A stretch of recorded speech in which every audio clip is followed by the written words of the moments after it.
മുനമ്പത്തുണ്ടാകുമ്പോൾ അങ്ങനെ ഒരു media front എന്നോട് പറഞ്ഞു. അത് ഞങ്ങൾ നോട്ട് ചെയ്തിട്ടുണ്ട്. അത് ആരാണ് ബ്ലെയിം, മീഡിയ പ്രൊവോക്ക് ചെയ്തിട്ടാണോ എന്താണ് അതിൻ്റെ ബാക്ക്ഗ്രൗണ്ട് എല്ലാം നമ്മൾ മനസ്സിലാക്കിയിട്ട്, സുരേഷ് ഗോപിജി ഞങ്ങളൊരു ലീഡറുമാണ്, എൻ്റെ ഒരു ഫ്രണ്ടുമാണ്, ഒരു ഏറ്റവും സിൻസിയർ, ഞാൻ പോളിറ്റിക്സിൽ കണ്ട് മനസ്സിലായത് ഒരു നല്ലൊരു സിൻസിയർ ജെൻറ്റിൽമാനാണ്. എന്താണ് അതിൻ്റെ ബാക്ക്ഗ്രൗണ്ട് എനിക്ക് മനസ്സിലാക്കേണ്ടത്. അത് ഒരു ജമ്പിങ് ടു ജഡ്ജ്മെൻറ്റ് ചെയ്യുന്ന ആളല്ല ഞാൻ. 45 കൊല്ലമായിട്ട് ഞങ്ങൾ കോൺഗ്രസും സമാജ്വാദി പാർട്ടിയും എല്ലാ പൊളിറ്റിക്കൽ പാർട്ടീസിനെ കൂടെ അവർ ശരി ചെയ്യാത്ത സാധനങ്ങൾ ഞങ്ങൾ ഒപ്പോസ് ചെയ്യും. ഇന്ത്യക്ക് വേണ്ടിയോ രാജ്യത്തിന് വേണ്ടിയോ സംസ്ഥാനത്തിന് വേണ്ടി എന്തെങ്കിലും നല്ലത് ചെയ്യുകയാണെങ്കിൽ ഞങ്ങൾ സപ്പോർട്ട് ചെയ്യും. സുരേഷ് ഗോപിയായി ബന്ധപ്പെട്ട് കഴിഞ്ഞ ഏതാനും ദിവസങ്ങളായി ആവശ്യവും അനാവശ്യവുമായി ബന്ധപ്പെട്ട് ചില വിവാദങ്ങളൊക്കെ ഉണ്ടായിക്കൊണ്ടിരിക്കുകയാണ്. അങ്ങനെ ഒരു പ്രതികരണം എന്താണ് ഈ വിഷയത്തിൽ? അല്ല, അതിനെപ്പറ്റി ഞാനൊന്നും കമൻറ്റ് ചെയ്യാൻ പോകുന്നില്ല. അതിൻ്റെ ഫുൾ ബാക്ക്ഗ്രൗണ്ടൊന്നും ഞാൻ മനസ്സിലാക്കിയില്ല. ആരാണ് ആരെ പ്രൊവോക്ക് ചെയ്യുന്നത് ഞാൻ അത് മനസ്സിലാക്കിയില്ല. അത് ഞാൻ നോക്കിയിട്ട് പറയാം. ഈ ജബൽപൂർ സംഭവവുമായി ബന്ധപ്പെട്ട് വലിയ തരത്തിലുള്ള വിവാദം, ആശങ്കകൾ ക്രൈസ്തവ സഭയുടെ ഭാഗത്തുനിന്ന് ഉയരുന്നുണ്ട്. അതിൽ അങ്ങയുടെ ഒരു നിലപാടുണ്ടായിരിക്കും? അല്ല, വലിയ വിവാദം ഉണ്ടാക്കുന്നത് നമ്മുടെ കോൺഗ്രസ്സുകാരും ലെഫ്റ്റുകാരല്ലേ. ആ ഒരു ഇൻസിഡൻറ്റ് നടന്നിട്ടുണ്ട്. അതിനെപ്പറ്റി ഞങ്ങളും അവിടുത്തെ സർക്കാരും അവരുടെ ഏജൻസിയോട് അത് റേസ് ചെയ്തിട്ടുണ്ട്. അത് ഞങ്ങൾ ഫോളോ അപ്പ് ചെയ്തിട്ട് അവിടെ ജസ്റ്റിസ് ചെയ്യേണ്ടത് അതെല്ലാം ഞങ്ങൾ ചെയ്യും. മറ്റേ ഈ വിവാദമാക്കുന്നത് ഈ പ്രീണ രാഷ്ട്രീയം കളിക്കുന്ന കോൺഗ്രസും ലെഫ്റ്റും ജയിപ്പിച്ച ജനങ്ങളെ വഞ്ചിച്ച MPs അല്ല ഇതെല്ലാം വിവാദമാക്കുന്നത്. അത് എന്തുകൊണ്ട്? ഈ വഖഫ് ബില്ലിൻ്റെ അവരുടെ ഒരു കോണ്ടക്റ്റിനെ ഡിസ്ട്രാക്ട് ചെയ്യാൻ ഒരു വിവാദം ഉണ്ടാക്കുക. അതിൽ നിങ്ങൾ പെടരുതെന്നാണ് എൻ്റെ ഒരു അഭ്യർത്ഥന.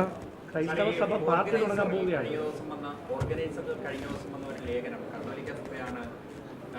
ഏറ്റവും കൂടുതൽ ഭൂസ്വത്ത് കൈകാര്യം ചെയ്യുന്നത് ഏകദേശം 2000 കോടിയോളം രൂപയുടെ ഭൂസ്വത്ത് ഇപ്പോൾ തന്നെ അവരുടെ കയ്യിലുണ്ട്. അത് BJPയുടെ നയമാണോ? കേരളത്തിൽ എന്താ BJPയുടെ നിലപാട്? ഞങ്ങൾ പറഞ്ഞിട്ടുണ്ട്. ഓർഗനൈസർ ഒരു ആർട്ടിക്കിൾ, ഒരു ലേഖനം അവർ പബ്ലിഷ് ചെയ്തു. അത് അവർ ഒരു എററാണെന്ന് കണ്ടപ്പോൾ അവർ ഡിലീറ്റ് ചെയ്തു. അതിനെ എടുത്തിട്ട് മുമ്പോട്ട് വയ്ക്കാനും അതിനെ ആംപ്ലിഫൈ ചെയ്യാൻ നമ്മളെ കോൺഗ്രസും ലെഫ്റ്റുകാർ, നമ്മുടെ ഫ്രണ്ട്സ് അതിന് ഒരു ശ്രമം നടത്തി. ഇന്നലെ ഇന്ത്യയിൽ ലാൻഡ് ഓണിങ് ഒരു ക്രൈമൊന്നുമല്ല. അത് റെയിൽവേസിന് ലാൻഡ് ഉണ്ട്, ആർമിക്ക് ലാൻഡ് ഉണ്ട്, ക്രൈസ്തവയ്ക്ക് ലാൻഡ് ഉണ്ട്, എത്രയോ അങ്ങനെ ഓർഗനൈസേഷൻ, ലാൻഡുള്ള ഓർഗനൈസേഷൻ, അതിൽ ഒരു തെറ്റുമില്ല. ഈ ലാൻഡ് ഗ്രാബിംഗ് ആണ് തെറ്റ്. ലാൻഡ് ഗ്രാബിംഗ് ഇത് കോൺഗ്രസിൻ്റെ ഖർഗെ സാറിൻ്റെ ഫാമിലി ലാൻഡ് ഗ്രാബ് ചെയ്യുമ്പോഴോ വഖഫ് ഇങ്ങനെ ലാൻഡ് ഗ്രാബ് ചെയ്യുമ്പോൾ അത് തെറ്റാണ്. അതാണ് ഡിഫറൻസ്. അത് മനസ്സിലാക്കണം. ഞാൻ പറഞ്ഞ മാതിരി സത്യം മനസ്സിലാക്കണം. ഈ നുണകളല്ല ഞങ്ങൾ ഒരു മിനിറ്റും പറയാൻ സമ്മതിക്കില്ല. അതിനെ എക്സ്പോസ് ചെയ്യും. അതാണ് ഞങ്ങളുടെ കടമ. അത് ഞങ്ങൾ ചെയ്യും. ക്രൈസ്തവ സഭകൾ രാഷ്ട്രീയ പാർട്ടിക്ക് നേതൃത്വം കൊടുക്കാൻ പോകും. അതിനെപ്പറ്റി ഞാനൊന്നും കമൻറ്റ് ചെയ്യാൻ പോകുന്നില്ല. അത് എല്ലാവർക്കും ഇന്ത്യയിൽ പാർട്ടി ഉണ്ടാക്കാൻ എല്ലാവിധ റൈറ്റ്സ് ഉണ്ട്. എല്ലാവർക്കും റിലിജ്യൻ പ്രാക്ടീസ് ചെയ്യാൻ എല്ലാവിധ റൈറ്റ്സ് ഉണ്ട്. റിലീജിയസ് ഓർഗനൈസേഷൻ ഒരു പാർട്ടി ഉണ്ടാക്കുമ്പോൾ അത് റിലിജ്യൻ ബേസ്ഡ് പാർട്ടി ആവാൻ പാടില്ല എന്ന് കോൺസ്റ്റിറ്റ്യൂഷൻ പറയുന്നുണ്ട്. അതുകൊണ്ട് അതെല്ലാം നോക്കിയിട്ട് ആർക്കും പാർട്ടി ഉണ്ടാക്കണമെങ്കിൽ പാർട്ടി ഉണ്ടാക്കാം. അത് മീഡിയക്കാർക്ക് പാർട്ടി ഉണ്ടാക്കണമെങ്കിൽ നിങ്ങൾക്ക് ഉണ്ടാക്കാം.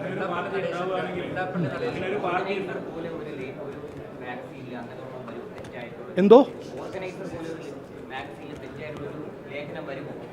അല്ല, അത് ഒരു ഭയങ്കര ഡീപ്പ് ക്വസ്റ്റ്യനാണ്.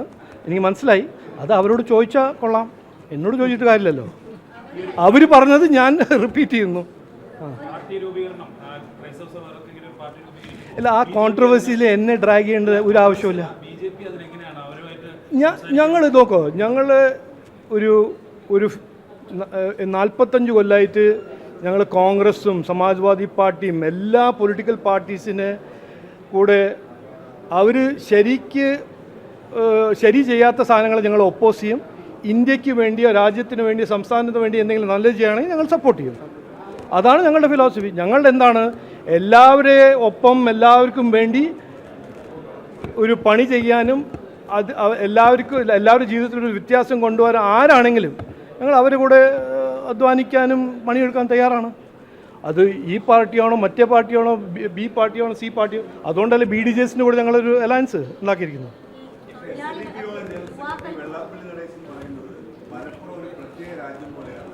അവിടെ പിന്നോക്കക്കാർ വളരെ നോക്കൂ, ഞാൻ ഒരു സാധനം പറയട്ടെ. അല്ല, ഞാൻ കേട്ടു, അത് കണ്ടു. അതിൻ്റെ കോണ്ടെക്സ്റ്റ് എന്താണെന്ന് എനിക്കറിയില്ല. ഞാൻ ആ പ്രോഗ്രാമിൽ ഉണ്ടായിരുന്നില്ല, ഞാൻ മുഴുവൻ പ്രോഗ്രാം കണ്ടിട്ടില്ല.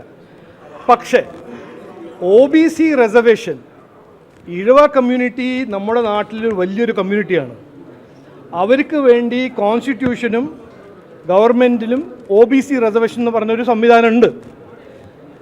അവർക്കൊരു സസ്പിഷൻ, ആ OBC റിസർവേഷൻ ചില മതങ്ങൾ ആ OBC റിസർവേഷനെ ഡൈല്യൂട്ട് ചെയ്യാൻ ശ്രമിക്കുന്നുണ്ടെന്ന് അവരുടെ മനസ്സിലൊരു ഡൗട്ടുണ്ട്. അവരതിനെപ്പറ്റി പറയും. അവർ അതിനെ ഡിഫെൻഡ് ചെയ്യാൻ അവർ എന്ത് വേണമെങ്കിലും ചെയ്യും, അവർ ചെയ്യണം.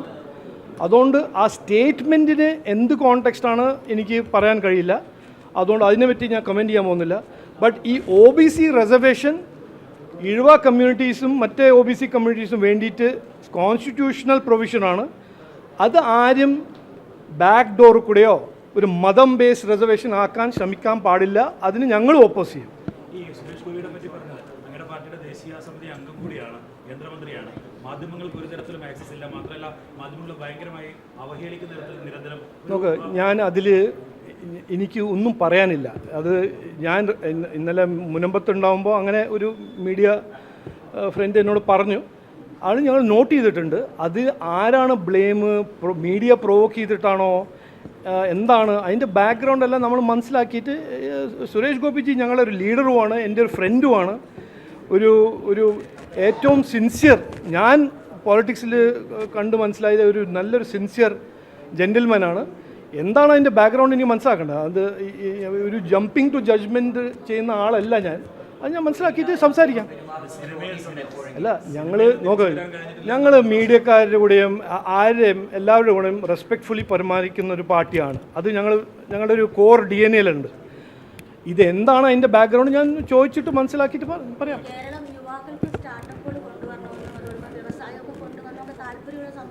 അതെ, കണ്ടു.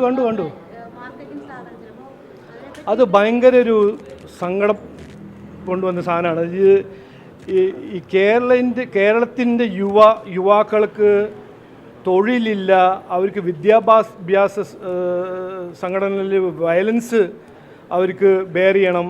എന്നിട്ട് തൊഴിലില്ല, ജോബ്ലെസ്നെസ് ആയാണ്, ഡ്രഗ്സിൻ്റെ ഒരു ചാലഞ്ചും ഉണ്ട്. അതെല്ലാം കാണുമ്പോൾ ഇങ്ങനെ ഈ ലെവലിൽ കുട്ടികൾക്ക് ഒരു ഹ്യൂമിലിയേഷൻ സഹിക്കണം ഒരു ജോബിന് വേണ്ടിയിരുന്ന് കാണുമ്പോൾ എനിക്ക് സങ്കടമുണ്ട്. അതിനെ ഞാൻ രാഷ്ട്രീയമായിട്ട് കൺവേർട്ട് ചെയ്യാൻ നോക്കുന്നില്ല. ബട്ട് ഇതെല്ലാം നമ്മളെ യുവാക്കളുടെ വേണ്ട ഒരു ഭാവി, ഒരു പുതിയ തലമുറയ്ക്ക് വേണ്ട ഒരു ഭാവി ഇതല്ല. ഇവിടെ തൊഴിലുണ്ടാവണം, നല്ല പ്രൈഡോണ്ട് പണിയെടുക്കാൻ ഒരു അവസരങ്ങൾ നമ്മൾ ക്രിയേറ്റ് ചെയ്യണം. അതാണ് ഞങ്ങളെല്ലാം ആഗ്രഹിക്കുന്നത്. അതിനുവേണ്ടി ഞങ്ങൾ അധ്വാനിക്കും. ഞാൻ പറഞ്ഞില്ലേ, സംസ്ഥാന കൗൺസിൽ മീറ്റിങ്ങിൽ ഞാൻ പറഞ്ഞ മാതിരി ഞങ്ങളിവിടെ മാറ്റം കൊണ്ടുവരണമെന്നാണ് ഞങ്ങളൊരു ആഗ്രഹം. ആ മാറ്റം കൊണ്ടുവരാൻ അധികാരത്തിൽ വന്നാൽ ജനങ്ങളുടെയും യുവാക്കളുടെയും ഒരു നല്ലൊരു ഫ്യൂച്ചർ ഉണ്ടാക്കാൻ ഞങ്ങൾക്കൊരു അവസരം തന്നാൽ ഞങ്ങൾ ആ ഒരു പുതിയൊരു ഫ്യൂച്ചർ ഉണ്ടാക്കും, ഒരു വികസിത കേരളത്തിൻ്റെ ഒരു ഫ്യൂച്ചർ ഉണ്ടാക്കുമെന്നാണ് ഞങ്ങളുടെ ഒരു ദൗത്യം. എൻ്റെ ടീമല്ലേ ഇവിടെ നിൽക്കുന്നത്? എല്ലാ പ്രവർത്തകരും എൻ്റെ ടീമാണ്, ഞാൻ അവരുടെ ടീമാണ്. അതിൽ എൻ്റെ ടീമോ മറ്റൊരു ടീമോ ഞാൻ അങ്ങനെ ഒരു ടീം ഉണ്ടാക്കണമെന്നൊന്നും കാണുന്നില്ല. എല്ലാ പ്രവർത്തകരും എൻ്റെ ടീമാണ്, ഞാൻ അവരുടെ ടീമിൽ ഒരു മെമ്പറുമാണ്. അതെല്ലാം വരുന്ന സമയത്ത് വരും.